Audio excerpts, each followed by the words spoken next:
Her name is Aisha Thompson, 28, daughter of a cleaner and a night shift nurse, the first in her family to finish college, the one who taught herself branding and strategy while working 3 jobs. Tonight, she's only a caterer at the annual Sapphire Gala, invisible to the gods who rule this city, until Victor Hargrove decides she's the perfect punchline. Victor Hargrove, 53, silver-haired, shark-eyed, the man who owns half the skyline and the politicians inside it. He's surrounded by his circle. Elena, his ice queen wife who smiles like she's biting glass. Marcus, the senator who sells favors by the dozen. Lila, the tech darling who spies on her own employees. Reginald, the banker who turns dirty money snow white. They call themselves untouchable. Tonight they're about to learn a new word. Fallout.it starts with a whisper Aisha wasn't meant to hear. While refilling their glasses, she catches Victor bragging about a redevelopment deal that will bulldoze her childhood neighborhood and replace it with luxury towers no one who grew up there could ever afford. She gasps just loud enough. A crystal flute slips from her fingers and shatters. Victor's eyes snap to her like she's an insect that dared buzz too close. "Careful, sweetheart," he sneers. "Some of us belong here. Some of us just serve." 10 minutes later, he proves it. He calls her over under the pretense of an apology, lifts his fresh glass, and pours. Slowly, deliberately. The wine clings to her braids, stains her skin, ruins the only nice dress she owns. His circle howls. Someone yells, "Now that's a red carpet look." Cameras flash. Aisha's hands shake, not from fear, from pure, white-hot fury. She doesn't cry. Not here. She locks eyes with Victor and says, low enough that only he hears, "You just bought yourself a war you can't afford." He laughs loudest of all, turns his back, already bored. But Aisha's mind is already moving at light speed. She slips to the staff restroom, locks the door, stares at the crimson streaks on her reflection, and feels something shift inside her chest, like a lioness waking up. She pulls out her phone. Her fingers fly. First message to Mia Delgado, investigative reporter and old college roommate. "I have the story of the decade. You in?" Reply in 3 seconds. Always. Aisha wipes her face, squares her shoulders, and walks back into the gala like she owns it. She smiles at the right people, listens at the right corners, memorizes every careless word the circle drops while the champagne keeps flowing. Victor's affair with Lila. Marcus's offshore accounts. Elena's pill habit hidden in a diamond-studded compact. Reginald joking about creative accounting. She stores it all like ammunition. By midnight, she's got photos, voice memos, and a bystander's video of the wine pour already circulating under anonymous accounts. She sees the first post herself, a single frame of Victor mid-pour, captioned, "When the elite remind you who they really are." She adds 3 hashtags that will trend by morning. Hashtag Poorgate, hashtag Elite Exposed, hashtag Know Your Place. She changes out of the ruined dress in her car, stuffs it in a plastic bag like evidence, because it is. Driving home through empty city streets, windows down, music loud enough to rattle her ribs, she screams once, just once, into the night. Then she gets to work, in her tiny apartment lit only by the glow of 3 screens. Aisha builds a war room. Sticky notes, timelines, leaked documents. She sweet talks from a junior accountant who hates Victor almost as much as she now does. She's not hacking, nothing that can land her in jail. She's connecting dots the powerful never thought anyone beneath them would notice. At T3:17 a.m., she uploads the first package to Mia. Audio of Victor laughing about clearing out the trash to make room for condos. Photos of city contracts stamped approved next to campaign donation records. A scanned cocktail napkin where Marcus wrote $2M kicks back clean. Like it was grocery money. She attaches a note. "This is only round 1. Then she finally lets herself cry. Not from weakness, but from the sheer size of what she's just set in motion. She cries for her mother who cleaned houses for men like Victor. For every kid in her old neighborhood who'll never believe the system works for them.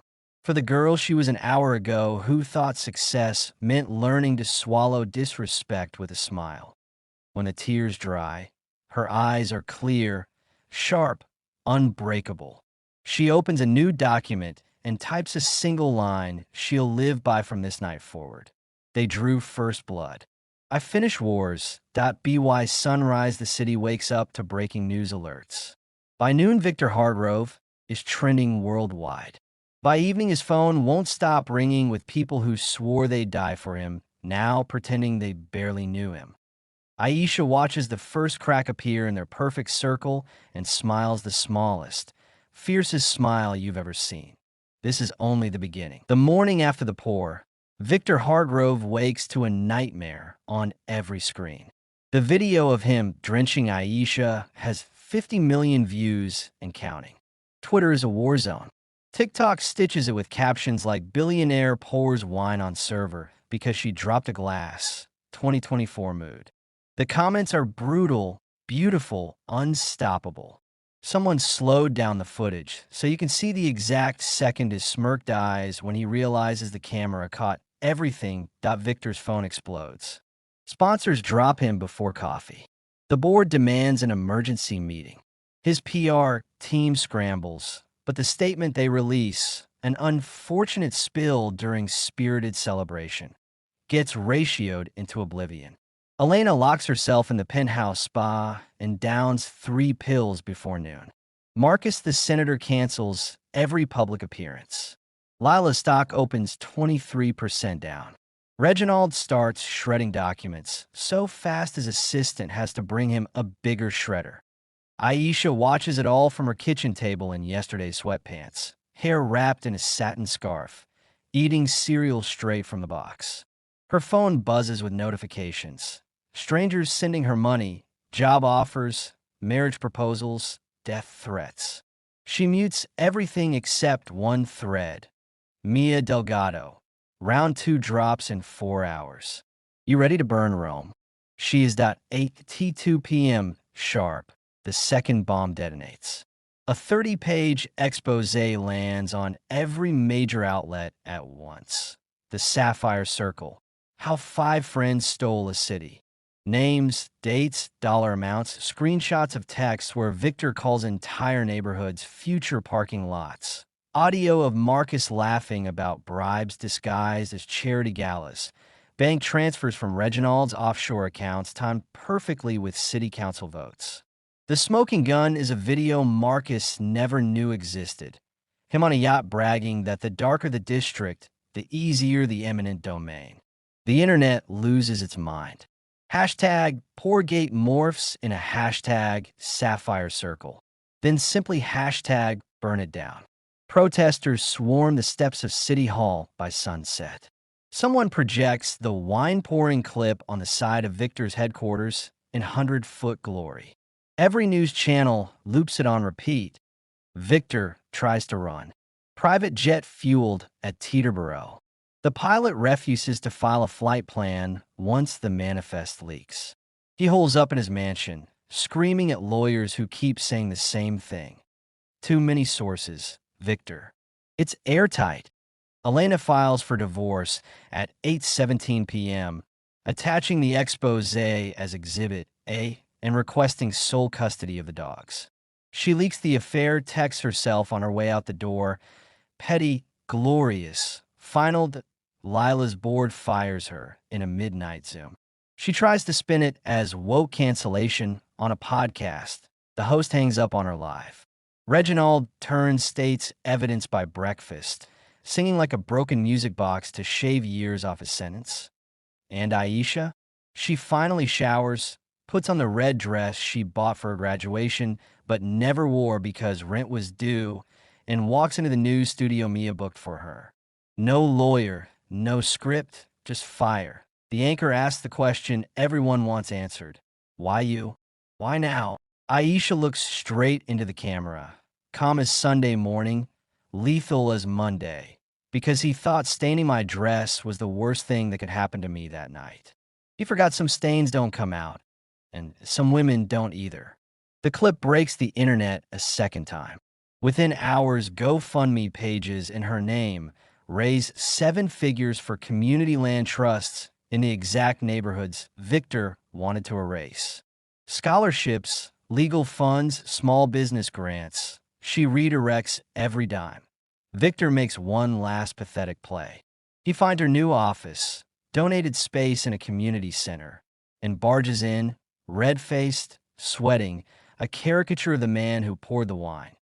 You think you won? He snarls. I can still buy this city 10 times over. Aisha doesn't even stand up. She just smiles, slow and sweet. Already lost the second you decided my worth could be measured in dry cleaning bills. Security escorts him out while neighbors film on.